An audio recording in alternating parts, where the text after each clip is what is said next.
Nel calciomercato c'è solamente una regola, ovvero mai dare qualcosa per scontato, finché non ci sono le firme, finché non c'è nero su bianco. E questo concetto coinvolge direttamente Sami Khedira, perché nelle ultime ore trapela il fatto che il centrocampista tedesco potrebbe rimanere alla Juventus, condizionale d'obbligo perché le strategie, come dicevo prima, possono cambiare da un momento all'altro, però non c'è più il sentore che Khedira sia una priorità in termini di cessioni.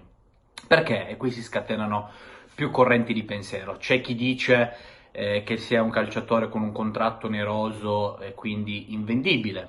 Tu lo puoi anche tagliare, gli dai la buona uscita, però non ne ricavi nulla se non appunto pagare un giocatore affinché se ne vada. C'è chi dice invece che il tedesco abbia convinto Maurizio Sarri, tra l'altro nell'ultimo impegno di International Champions Cup a Stoccolma è stato proprio l'ex calciatore di altre squadre del Real Madrid ad andare a segno, dimostrando comunque di saper trattare il tema sarriano. Non lo scopriamo noi, qualitativamente il profilo non si discute, è un campione del mondo, un giocatore che ha fatto sempre bene, che però ha convissuto con un'incognita fisica pressoché a vita, nel senso che ne ha condizionato un pochettino la carriera. E quindi la Juventus sta prendendo seriamente in considerazione l'opportunità di andare avanti con il suo numero 6.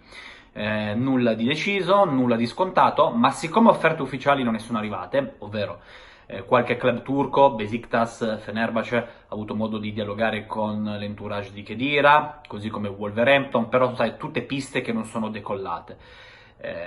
Ricordiamo anche tutti il blitz fresco di Khedira a Londra ad assistere a un match dell'Arsenal non ufficiale, si vociferava per un'amicizia legata così, altri invece hanno associato questo sbarco oltremanica per parlare con Unai Emery, l'allenatore dell'Arsenal, però sta di fatto che non si è fatto nulla e vedremo se si farà qualcosa, perché le quotazioni della permanenza di Khedira sono in forte rialzo. E ciò cosa comporta? Anche in virtù del discorso fatto da Sarri al termine del match contro i Colchoneros, che eventualmente se un centrocampista dovrà uscire e deve uscire per una questione di liste, credo personalmente che il maggiore indiziato resti sia Blaise Matuidi. Matuidi ha ancora un anno di contratto, è stato chiacchierato recentemente sia in chiave Monaco sia in chiave Paris Saint-Germain, qui sarebbe un ritorno per lui, ma non, al momento non sono stati contatti ufficiali. Però forse in termini di caratteristiche e anche in termini di possibili entrate economiche, la Juventus ha iniziato a pensare in maniera differente, ovvero tento di piazzare Matuidi e mi tengo che dire che comunque è un giocatore d'esperienza, un giocatore che magari se la fortuna lo assiste può fare 25-30 partite di livello ed è un giocatore che comunque, e non potrebbe essere altrimenti perché vantava già il massimo gradimento di Max Allegri, quello di Carlo Ancelotti, quindi che dirà piaccia agli allenatori è una non notizia.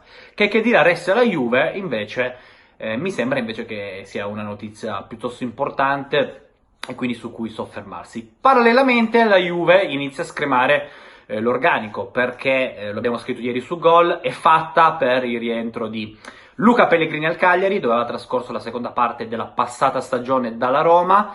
Oggi Juventus e Cagliari appunto definiranno questo scambio con il giocatore che è già pronto a raggiungere la Sardegna per sottoporsi alle visite mediche. Quindi per un Khedira che potrebbe rimanere c'è sicuramente un Pellegrini che se ne va. Verrà sostituito? Io ho qualche dubbio, sempre ragionando in funzione delle liste.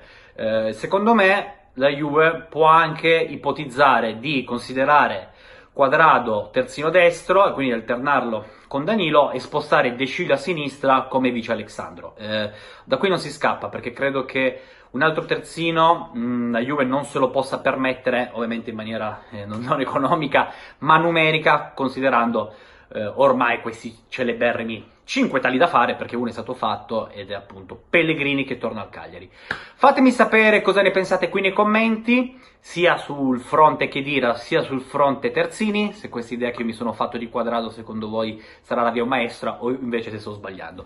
E mi raccomando, se siete tifosi della Juventus, iscrivetevi al mio canale YouTube e godetevi questo inizio di settimana che sarà in chiave cessioni scoppiettante. Un abbraccio!